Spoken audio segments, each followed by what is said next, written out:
I could have your attention in the media center, we're going to go ahead and get started with our media availability. We're now joined by Darrell Wallace Jr., driver of the number 43 STP Chevrolet. Bubba, you had a Truck Series win here in 2014. How does what you did then translate on this level? Translates a lot. I said it's pretty cool. If he's still up there right now, the 54 up top brings back some memories.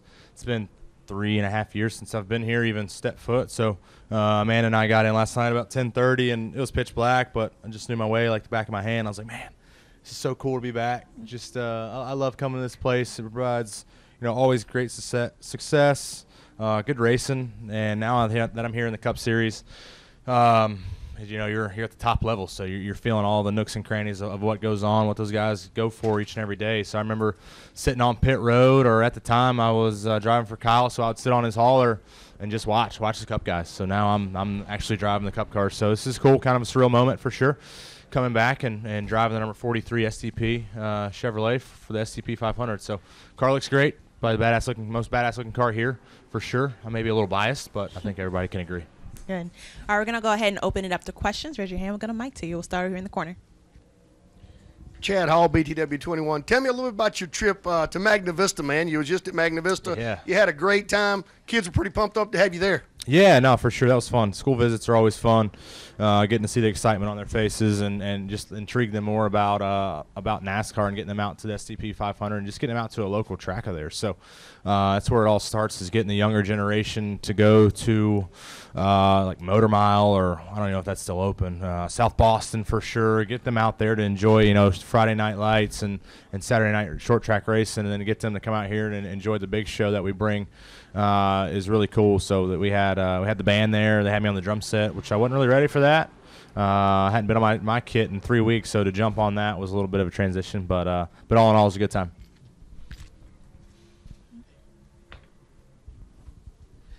Y'all have a good day.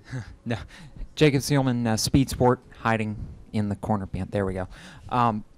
Martinsville was the King's house, Bubba. You're in the King's colors. This place is so much about history, and I know the history of the sport is something that means a lot to you. What does all that combined mean for you going into this weekend at a place where you've had so much success in the past? Yeah, I mean, this is I always say that Dover's my favorite place, just because of how fun it is. But you look at stats here, and we ran really good here in the trucks, and I haven't stopped thinking about winning this race and winning everything a part of it. We didn't win practice, so we're already starting off on a bad note, but I'll let that go. But just everything that has gone on my 2 years here, 4 races that we had in the trucks, even K&N cars, it's just one of those places that it just clicked. And to see the success that the King had, and now we're tying it all in together. I'm so excited to just be here, and no matter where we end up, I'm racing in Martinsville again. I've been for years wanting Xfinity to come here just so we could have some fun and really do good. But I think the 3-year break has helped, has prepared me more for this event, just trying to be better and get to experience this. I mean, they're totally different handling, totally different driving, although the little bit that I remember from those weekends, it's a night and day difference for sure in the Cup car. Has anybody reminded you that Richard does have 15 wins here? I think a time or two. I've heard it a couple of times. Yeah. I'm 13 away. We'll go here next to Caleb. So Woody Kane with MRN. You don't get many off weeks in the Cup Series, but you got one coming up. You got any special plans? Are you a staycation kind of guy, and maybe any special Easter memories you have? So funny story. Blaney, we were all trying to figure out kind of an off weekend plan, and they were wanting to go overseas, and I'm like, that's just too much time. And Amanda had asked me, what are we doing for Easter? And I was like, well, I was going to take a trip. She's like, oh, yeah, it's my birthday. And I'm like, oh, I'm staying home then. So totally missed that. So we're going to celebrate her birthday. She's a big 2-4 this year. We have, I don't know what we're going to do for Easter. We're just thinking we're going to relax. I know she loves that after working Monday through Friday. She just wants to kind of hang at home. But we haven't thought of any super plans yet. But I'm sure we'll find something to do, and I'm sure I'll put it on social media for everybody to enjoy. Caleb Whistler kicking the tires. Bubba, how would you assess the first 5 races of the season with Richard Petty Motorsports? Yeah, we've been struggling a little bit, but it's all of learning together. Looking back on last year when I jumped in, they already had some mojo rolling.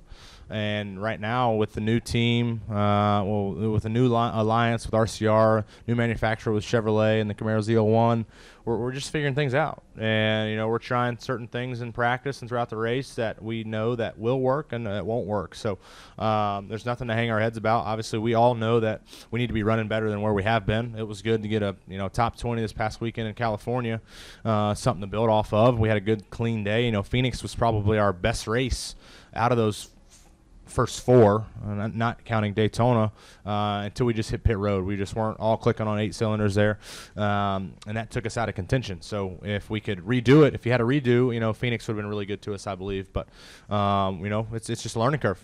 For me to come here and go to all these tracks, I mean, I'm not fully learning the whole racetrack until first, second stage into the race. Where it's like, oh, I could have done this in practice, probably gained a little bit of speed. So the being able to adapt a little bit quicker is what I need to work on.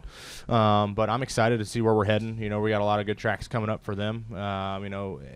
Practice is always practice. You never know what tire game anybody's on, and everybody can go out and bust off a lap. But I found out quick here in the Truck Series. I mean, you can lay down a lap if you want to, but I mean, it really pays for the long run stuff. So I made sure we were getting our balance right, and that's what we worked on after practice. I talked to them. It's like I'm not out there trying to bust a good lap each and every lap. I'm trying to get into a good rhythm, and we're just missing that. We're inconsistent in certain parts of the corner. So, but for the season, we'll get things in tip-top shape and start making some ground up soon. All right, we'll go here in the middle and work our way to the front. Mark Garrow, PRN. Can you talk about the differences? You sort of come from each level from the ground up, traveling to the races, how you started and how it is now as a full-time driver on the Monster Energy Cup Series. Yeah, no, it's totally different.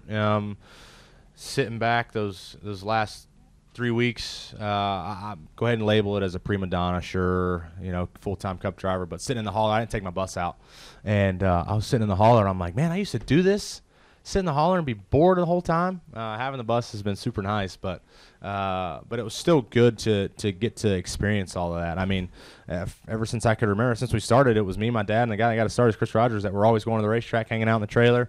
We got a motorhome, so we stayed in that a little bit, but it was always just about being at the racetrack the whole entire time, getting to experience all that. So now it's a little bit more relaxed, but with a busier schedule. So it all comes with it, when you get to the Cup level. So I'm excited. I'm still, in awe and in shock of, finally being here, getting my chance, and just trying to prove to everybody that I belong. I know I still got a long way to go with that, but it's been a fun journey. Do you have any particular story of you traveling to the racetrack, and it doesn't really matter which series, that something funny happened or crazy happened between home track or track and home? Hell, with me, every racetrack I go to, something crazy happens. One that sticks out, man, I'm here, coming here in a late model, which I don't talk about my late model stats here because I never made the race for the big show here in October. Getting into fights, wrecking, who'd I wreck? Deke McCaskill, one of the most badass guys in late model. I think I wrecked him. But yeah, there's an interesting story. We'll go here in the front. Mike Hember, USA Today. You mentioned clicking here pretty quick. There's a lot of the sports great drivers, Bobby Allison, Bill Elliott, never won a race here. I realize you haven't done it in Cup. But what do you think the difference is when a driver can hook up here pretty quick and some that never really make it? Yeah, I mean, at the end of the day, you can look at what cars were around who there in practice, and we were better than some of the really good cars that are normally pretty good on Sundays. And so it really comes down to driver and having the right feel for it. So I think that really goes a long way. You're not really aero dependent. It's more mechanical. It's more inside the race car, inside the seat there, trying to muscle these machines around the racetrack. So, I always have that good feeling coming into here. I think the confidence level is up, and that helps out, for sure. But, with that, the speed isn't there. Like, we don't have that. We can't showcase it, but the feeling is what we're really working on. So that's the behind-the-scenes stuff that we really don't get to capture and push out there. But it's still just one of those deals. Like, you got to be ready for it. You got to, this place is tricky. It's not your normal short track that you grew up racing on. The heavy braking zones with, how heavy these cars are. Trying to muscle them through the center of the corner, get them to rotate up off and have the good drive, it takes a lot of skill. We'll go next to Jeff up front. Jeff Gluck from jeffgluck.com. Nice Instagram stories. Oh, thanks. Mm-hmm. I just was curious about your interactions with Migos last week. Like, what did you talk to them about? Did they seem interested in NASCAR? You think they'll come back ever? Yeah, I think so. They were very interested. I was talking to them about their tour and where they were heading next. They were heading overseas Tuesday of this week, I believe. So for them to come out and experience our sport, it goes a long way. And I think the fan engagement of that from your non-traditional NASCAR fan spiked. Seeing Migos there, seeing Ice Cube there, and that's what the sport needs. That's what we need. And if I'm the leader of that, if I'm the one that's kind of showing them around, that's fine, because we're trying to grow the sport. We're trying to get it out to the non-traditional fan and grow that fan base. So having them there, well-known icon in the music industry and just in the world in general, everybody knows who Migos is. I think, right? Everybody knows who they are. Well, they do now, right? So I think having them there just elevates our sport, that next step that we need. So we keep having them. I don't know if we have any big people here this weekend, but that's what we need to keep doing, is producing those types of interactions and getting them out to the racetrack, get them a part of our sport. And you never know what they'll go back and say, hey, I'll be here next time, or I'll come to the next race when we can. So that's how we keep growing. I mean, hey, if they want to, Bubba Wallace, I'm right here trying to do my thing. We'll go next in the middle and then to Chris. Joe Thomas, WCHV in Charlottesville. Bubba, you mentioned being a drummer. This track is very much a rhythm racetrack. Is that part of why you've been successful here, is you can keep that rhythm? And were your parents happier you stopped making noise in the basement and started making noise at the track when you were growing up? Yeah, I had an electric kit, so I can adjust the volume, so they didn't really complain too much. But yeah, I think the rhythm technique here, it definitely translates over. I mean, you can say from drumming, sure, but that's one of the reasons that Jimmy Johnson's so successful here. I watched an in-car of him last night. I was watching his in-car from last year, and you just see how much of a rhythm he was in. Coming from the back, he just looked so relaxed and so smooth and so confident. And then, that's what translates over to speed and success here. So, I'm trying to keep that, trying to get into that rhythm, get our car to where it's manageable to do that. And then you start clicking off those good feelings, those good vibes, but definitely can translate over from drumming. We'll go next to Chris. Yeah, Chris, NightCatchFence.com. Darrell, if you could invite anybody to come watch you race from any type of genre or celebrity, or who would it be and why? That's tough. That's a tough question. My favorite actress was at Daytona. I didn't even get to freaking meet her. Charlize Theron. I'm still kicking myself over that. I don't know. That's a tough one. I mean, I'm like huge into music. I'm huge into the movie scene. It was really cool meeting Justin Hartley from This Is Us last weekend. He was a huge fan, and I was kind of jealous of Junior and Amy hanging out with them last year. And then after Daytona, he sent me a DM, so that was pretty cool. But I don't know. I mean, there's a lot of people we can get out to the racetrack. I think Kevin Hart would be really funny to have out the racetrack. Get him in a ride along. Get to him. Get his reaction to how fast we get to go somewhat. That's a loaded question. Everybody, come on out. Come out and enjoy the sport. All right. Do we have any further questions for Bubba? Okay, we'll go back to Caleb. Caleb Whistler kicking the tires. Could you just talk about going to Texas in a couple weeks with the second year of the repave? Hang on tight. That's all I know. Jesus Christ, we're going to be flying around there. The speeds are outrageous right now with the new pavement there. Just looking at the speeds there, I mean, that's going to be the biggest thing, is just trying to tackle and get through turn 3 and 4, the biggest thing, and not getting out of the groove. You've seen a lot of accidents happen when people got out. I mean, I remember there standing on the top of the spotter stand for the first Cup practice and seeing how slow guys were just trying to figure out the track and figure out the groove. So now that's worked in a little bit. We can go back and watch some footage and be ready for it. But just hopefully the groove widens out a little bit, which it does throughout the race. But we still need a lot more to go to get back to old Texas. Our final question. Jacob Seelman, Speed Sport. This sport's a family sport, Bubba. Do you have a particular Father's Day memory or a memory with your dad at the racetrack that sticks out to you? Yeah. Obviously being here in Victory Lane with me, but I'll go back to the go-kart days when we first started. We were at Concord Speedway there on 601 where I started racing. And I don't know how many races in, or I don't even know. I think we had started racing by then, but we had decided to go out there and practice and test. And we were the only kart there, and we had set up cones to kind of stay inside the groove, run this groove here. And Chris was standing in turn 3 with a cone, and I'd go underneath him. My dad was standing off turn 4 behind the cone to go around him to make sure I wasn't hugging the corner too much, bogging down speed and whatnot. And they started moving cones, and I held my line. I ran over my dad like, I don't know how, 30, 40 miles an hour, and I'm strapped in. It was a champ buggy, so you can sit up out of the seat like an open cart and look around. So I just know I killed my dad. Killed him. He's alive. I thought I killed him. He's alive. But sitting in that moment, I come to a screeching halt at the start-finish line and just crying my eyes out because I just knew I killed him. And coming back, and Brad walks in like, what the hell are we talking about dying here? But I sit there, and I don't know what happens. I didn't unstrap. I'm sitting there waiting and still crying. And he comes up, kind of hobbling up, and his tennis shoe went 100 yards past. And he hobbles up and gets it. And he's like, all right, let's keep going. Gets back up. And the scariest moment of my life, running over him. So that's a funny story to talk about that I haven't really mentioned before. But, yeah. Awesome. Well, thank you so much, Bubba, and good luck this weekend. Thanks, man. Follow that up, Rep. I didn't know what we were talking about. What he said. All right.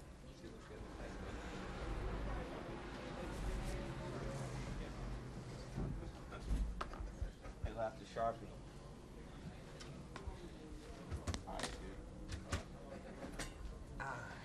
Okay, we're going to go ahead and continue with our media availability. We're now joined by Brad Keselowski, driver of the number 2 Reese DrawTite Ford. Brad, you are the defending champ of the STP 500. Can you talk a little bit about what that victory means to you and what it would mean to you if you got another win here? Yeah, sure.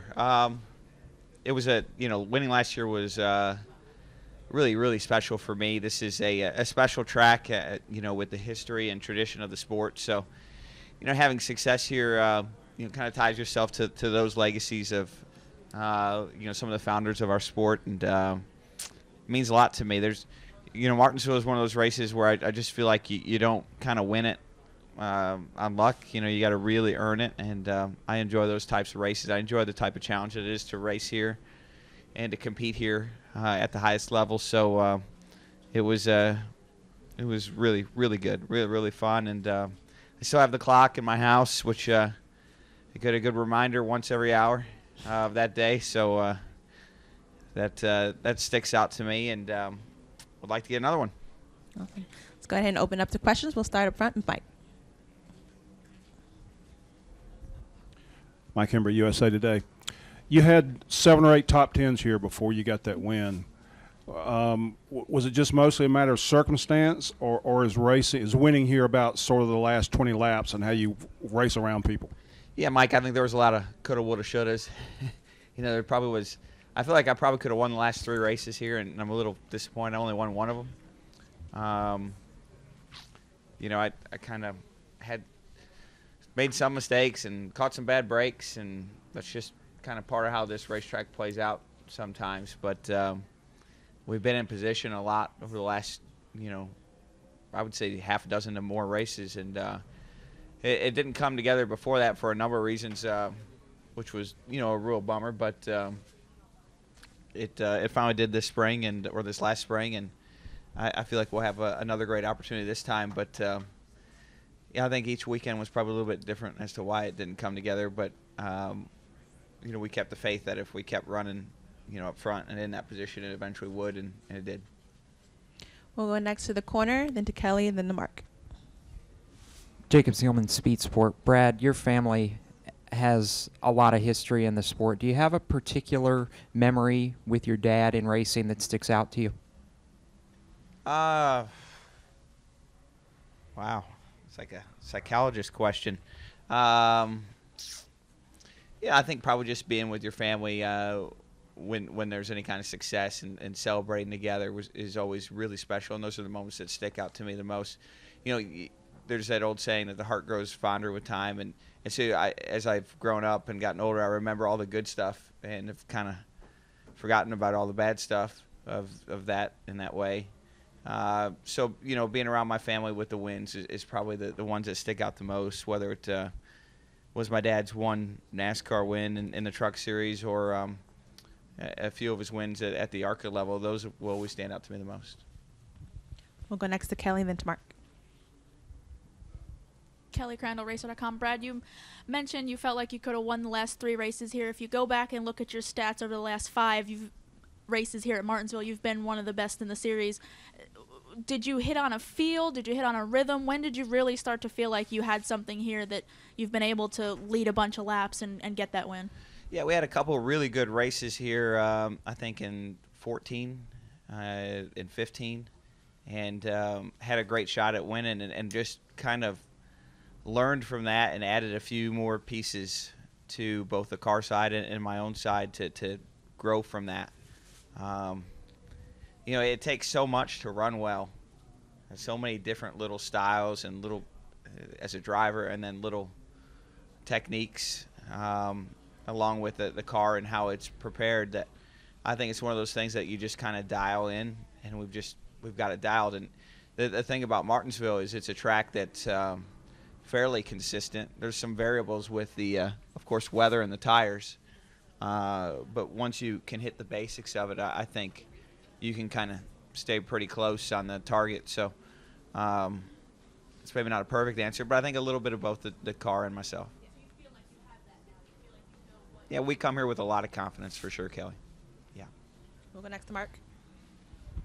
Mark Darrell, Performance Racing Network. As a driver, you've sort of got a scouting report on all the guys that you drive against, sort of their tendencies and their likes, their dislikes. Were you surprised that Chase Elliott kind of roughed you up at the end of this race last fall to take the lead? It's something he hadn't done or shown in the past. Well, I don't know if hadn't done is the right word, but or term. I was maybe a little surprised. I was a little more probably just disappointed to be in that situation. End of that race it was pretty clear that everybody was just going to run each other over, and it was just who didn't get ran over at the right time and right place, and we didn't pass that one. So it kind of is what it is. We'll go here up front. Hey, Brad. John Havron with ESPN Albuquerque. I watched the Facebook Live video, the Q&A you did earlier this week, and I saw one question was about you being an objective commentator when you're in the booth. Mm-hmm. So I'm just kind of curious, how do you balance that versus when you're sitting here and you talk about if Toyota has an advantage or something like that? You always seem very candid with your answers, but do you ever filter what exactly you're thinking or saying? Yeah, without a doubt. This is my first question about being in the booth in the media center. It's kind of weird. When I've been very privileged to have those opportunities. My last opportunity to do that in the TV booth, I'll do the Hollywood Hotel, I think, in Talladega for the Xfinity Series. But that was my last opportunity last week, and people asked me about that, and I feel like when I'm in that situation and I can't be objective, that I look over, then there's 2 other people, and I let them handle it, and that feels like the proper way to me. Maybe that's not how everybody else would handle it, but if there's something I don't feel comfortable commenting on, there's some strength in numbers, and I feel like I don't always have to say anything up there. No problem. We'll go next to the back. Woody came with MRN. Brad, with Easter coming up in the off weekend, I was curious if you have a particular Easter memory that you want to pass along to Scarlett, and is she kind of getting to the age where she understands stuff like that a little better now? Oh, she understands more than I want her to sometimes, so that's the great thing about having kids. Jeff, you're going to figure it out. Congrats, man. Yeah, I love Easter. It's one of my favorite holidays, with spraying and everything turning, and of course what Easter stands for. Beyond that, but for my family, we've always had a lot of fun on Easter. It's always been the guaranteed off week, in racing, which we so much appreciate and hope to never lose. That said, we always like to do something together as a family, try to get outside, and whether that's Easter egg hunts or my family always liked to play croquet, so we still do that as a family, and that's been a lot of fun. It's kind of a weird thing to play, but I'm not really good at any other sport, so I enjoy that one. And you can wreck other people in croquet, so that's always a lot of fun. I've always enjoyed that part. We'll go next up front. Hey, Brad, Al Pierce from Auto Week. You've never had an extended losing streak since you got to Penske. You've always won pretty consistently. Can you sympathize at all with what the 48 team is going through as a championship team? They're in their worst slump ever. You've never had that. Do you kind of feel for them? Well, I don't know. It's hard to feel bad for a guy who's won 80-some races, right? Was he 80, 83? Hard to feel bad over that. I mean, there's a lot worse problems going on in the world. But that said, I do know how frustrating it can be to be on a stretch where not only are you not winning, but you're not as competitive as you want to be. And that happens, right? And there's a number of reasons why it happens, and trying to figure that out is, quite honestly, more exhausting than trying to figure out how to go from fifth to first. So in a lot of ways, I sympathize with the effort that I'm sure they're putting in. But I also, understand that the sport has ebbs and flows, and guys that get ahead and guys that fall behind. It's just the first time that group's really fallen behind, probably in their existence to this extent. But I don't expect it to last. So with respect to that, I wouldn't be too worried for them, and I'm guessing they're probably not too worried themselves. We'll go next to Caleb, then to Jim and Jeff. Caleb Whistler, Kicking the Tires. Looking forward to Texas in 2 weeks. What are your thoughts about going there with year two and with the repave? Yeah, it'll be interesting to see how the track has aged over the winter, whether the second groove will come in. I thought last year that the track did a phenomenal job of kind of doing their homework, prep work on the track to where we could run the second groove in both the spring and fall races, which not a lot of tracks do. So I thought they deserved a lot of credit for that. And we actually had one of the better repave races I think we've ever had. That said, I don't know what to expect in the second year. Generally, winners really affect the track. But a lot of that depends on, or seems to depend on the process that they've paved the tracks with. If you look at a track like Michigan, it hasn't changed at all, and it's coldest of winters up there. And they used whatever high-grade pavement they used to repave that track. And on the flip side, there's tracks like Pocono that in 4 or 5 years have really aged well. And so I don't know what Texas will be. I don't know what pavements they used or compounds or any of the scientific jargon for that to have a good answer for what it'll be like in year two. But I do feel like that track has put a lot of work into the prep and trying to make it the best it can be, and hope they'll do that again. We'll go up front to Jim. Jim Hunter, Motorsport.com. You mentioned a little bit ago that you thought last fall's race, it became apparent that it was going to turn into people running over each other at the end. Mm-hmm. I was just wondering if you thought that is going to be, are you looking at that as being the new normal here? Or was that sort of, do you think that may have been specific to the fact that it was a playoff race? I think it's, I struggle to say it's just because it was a playoff race. I think a lot about the 500, and I really haven't had the success in the Daytona 500 that I feel like as a team we're capable of. And it's really frustrating for sure. But, after we got back from Daytona, we wrecked out this past February. You do the debriefs and you talk to all the guys, and from a morale standpoint, it's really difficult when you look at races like that, because it gets really easy to be kind of lulled into a false sense of what matters, where perhaps this is more so probably on the restrictor plate tracks than anywhere else. everybody gets a little lazy and starts to think, well, we don't have to have the fastest car, and we don't have to really study and do our homework, because at the end of these races, everybody's going to wreck, and whoever survives is going to win. It's really easy to get lulled into that. But for whatever reason, I think if you look more at the stats, more at the odds, that races like the restrictor plate tracks and races like here at Martinsville, although that'll happen from time to time, it's really not the norm. It's the rare occasions. It's the one out of every 3 or 4 races that turn into that. And you have to, kind of harden yourself from thinking that way. But then on the flip side, when they do happen, you have to recognize them and, be tough enough to move on and accept them for what they are. So, I thought Daytona was that way this year. It's been that way probably the last 2 years. But then the 2 years before that, it wasn't that way. It was a really good, strategic, well-run, well-driven race by the entire field. I suspect that Martinsville will cycle just like the plate tracks do, where you'll have races like we had this past fall once every 3 or 4 times. Then everybody comes away from it and says, that was dumb, that was crazy, I'm not going to do that again. and naturally, Jim, they forget about it and do it again about another year or 2 later. So I just think it's part of the ebbs and flows of racing. In some ways, that makes it exciting and unpredictable. In other ways, it's entirely frustrating. And you just kind of have to live with it and roll with it.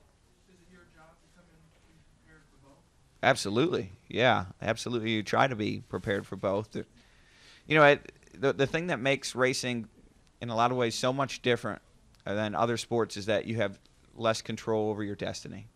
You look at a football player or a basketball player, and they have so much control over hitting the shot. They have so much control over, throwing the perfect pass or making the right move on the field. Where in racing, you can control your own move, but you can't control the moves of everyone else around you. And at any time, that can ruin your day. So with respect to that, there's certainly a little bit more of a out of your own control factor, fate, whatever you want to call it, in motorsports that makes it, I think, somewhat compelling at times and also completely frustrating as a competitors at others. And we'll wrap it up with Jeff. Jeff Gluck from jeffgluck.com. So specifically about the move that wasn't in your control last year, I don't think it was in your control with Chase bumping you out of the way. How do you look back on that now that some time has passed? Did you ever have a chance to bring that up with him? I know he was engaged in his own controversy on the other side, but what did you think of everything that happened now? Well, I've had, 5-6 months? We've all had 5-6 months since Martinsville last time. Let's see, was that October? I don't know. I would expect that it'll come back the other way somewhere down the line. We're both going to be racing, hopefully for a long time, and I'll make sure it does. So thank you so much, Brad, and Thanks, good luck guys. this weekend.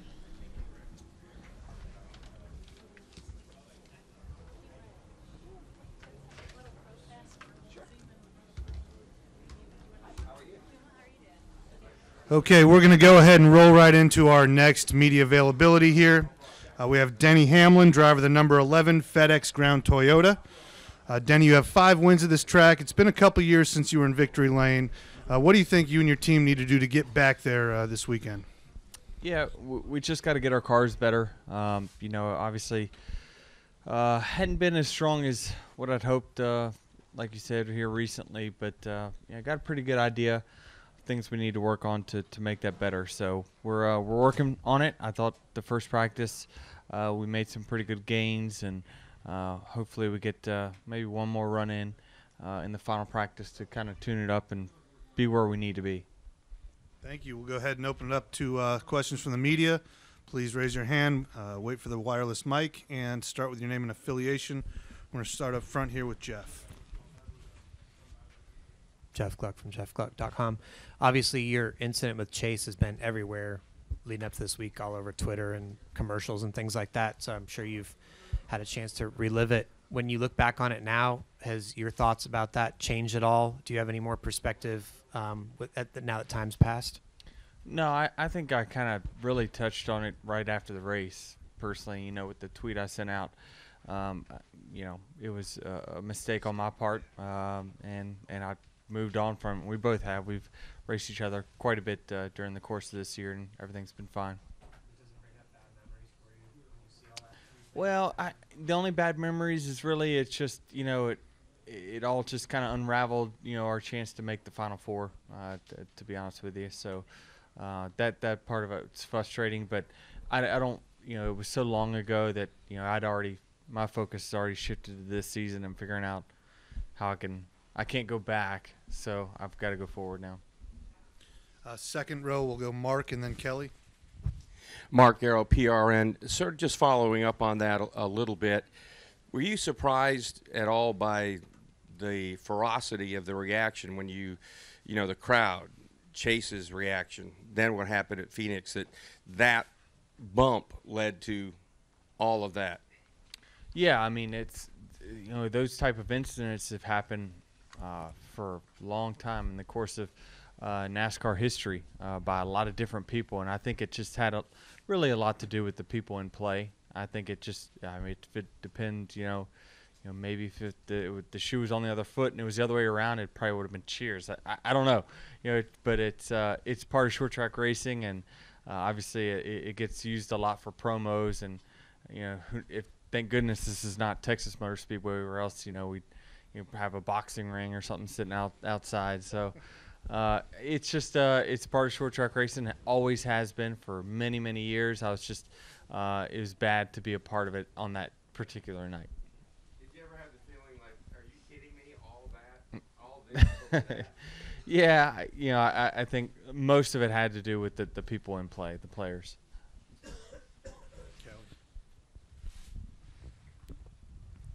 Kelly Crandall, Racer.com. Denny, there's just something about pit road every time you come down that we, at this point, kind of expect something to happen. That's just rude.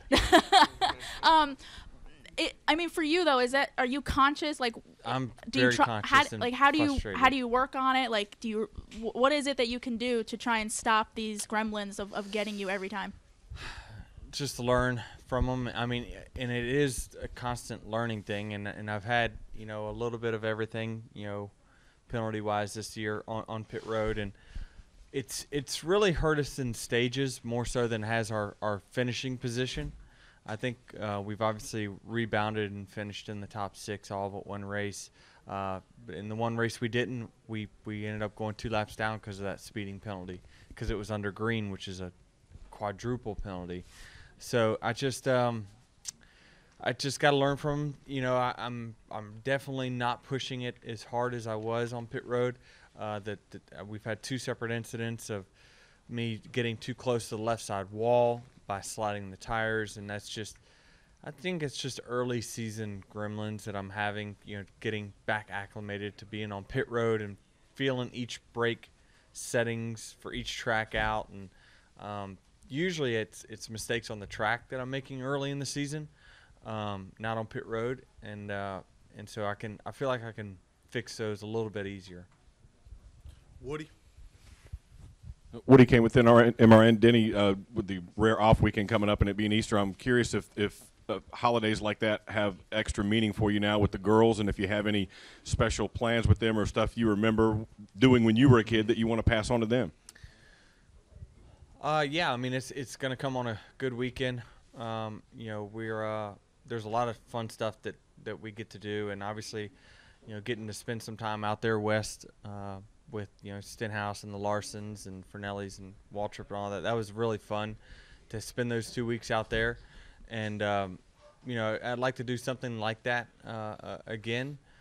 Don't know. I don't really have any plans just yet, but definitely enjoy the time at home that we have, because they're so few and far in between anytime we start our season. So I don't have anything yet, but it's I'm sure I will be with them in some way. We'll go to the other side of the room. Caleb Whistler, kicking the tires. Looking forward to Texas in a couple of weeks. What are your expectations with year 2 with the repave at the track? It's definitely a different racetrack than what it used to be, for sure, when they repaved it. It's such a fast racetrack. We had a very good run there in the playoff race last year. We had a really bad race there in the spring of last year. So I feel like we really made gains on it, and hopefully we're just as competitive this time around as we were last season. So I like the track better the old way, but it's just you had to do something. They couldn't. They had so many weepers and stuff whenever it rained. It's really kind of turned into a one-lane racetrack right now, and it will be for a while until something different happens. And so it's a challenge to race on for sure. It's definitely one of the fastest and one of the narrowest racetracks that we race on, even though in feet it's probably one of the widest. Do we have any other questions for Denny? All right. Thank you very much for your time.